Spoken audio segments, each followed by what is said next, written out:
യേശുവിൻ്റെ രാജകീയ ജെറുസലേം പ്രവേശനത്തെ അനുസ്മരിച്ച് വിവിധ ദേവാലയങ്ങളിൽ ഓശാന ഞായർ ആഘോഷിച്ചു.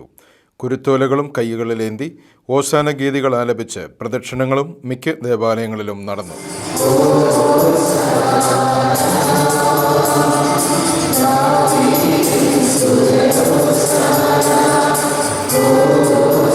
വത്തിക്കാനിൽ നടന്ന തിരുക്കർമ്മങ്ങൾക്ക് ഫ്രാൻസിസ് പാപ്പ മുഖ്യ കാർമ്മികത്വം വഹിച്ചു.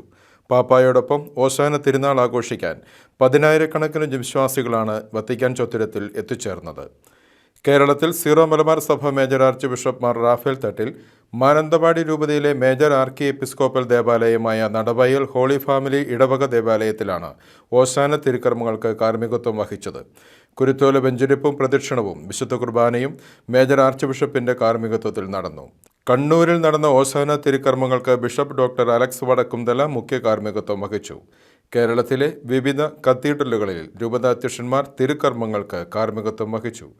വിശുദ്ധ വാരത്തിലേക്ക് പ്രവേശിക്കുന്നതിൻ്റെ ആരംഭം കുറിച്ച് നടന്ന ഓശാന ഞായർ തിരുക്കർമ്മങ്ങളിൽ വിശ്വാസികൾ ഭക്തിപൂർവ്വം പങ്കുചേർന്നു.